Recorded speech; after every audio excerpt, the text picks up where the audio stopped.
लोकसभा चुनाव के मद्देनजर तमाम विपक्षी पार्टियों ने रैली, प्रचार प्रसार, बैठकें करना लगातार शुरू कर दिया है। लेकिन इस बीच अगर देखा जाए तो बहुजन समाज पार्टी जो अपनी पुरानी जमीन पर भी बसपा इस समय काफी ज्यादा नरम पड़ती नजर आ रही है। प्रभावशाली चुनावी चेहरों के अभाव में पार्टी को कैडर की बैठकों में भी मतदाताओं तक अपनी बात पहुंचाने हैं पसीने बहाने पड़ रहे हैं। बामसेफ कैडर कार्यकर्ताओं, अनुसूचित जाति और युवाओं के वर्ग में पेट जमाए रखने को पार्टी के पदाधिकारी एड़ी चोटी का जोर लगाए हैं, तो मूल संदेश पूर्व मुख्यमंत्री मायावती को प्रधानमंत्री बनाने का ही है। इसी बहाने बसपाई उपजाऊ जमीन भी तलाश रहे हैं। जी हां, आप सभी को बता दें कि बसपा की गांव-गांव के अलावा शहरी कैडर की बैठकें महीनों से जारी है। पिछले दिनों सोहबतिया बाग स्थित संत रविदास मंदिर में बामसेफ शेडो की बैठकें हुई, जिसमें प्रयागराज मिर्जापुर मंडल के मुख्य मंडल प्रभारी अशोक गौतम ने कहा था कि जब तक बहुजन समाज हुक्मरान नहीं बनेगा तब तक अपने समाज और देश का विकास नहीं कर सकते।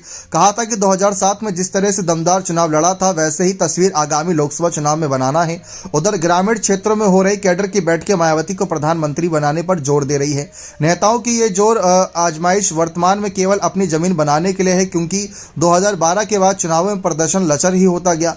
प्रदेश में अपने शासनकाल में बसपा केवल फूलपुर से कपिल मुनि करवरिया को लोकसभा चुनाव जिता पाई थी। उसके बाद से पार्टी को निराशा का ही सामना करना पड़ा।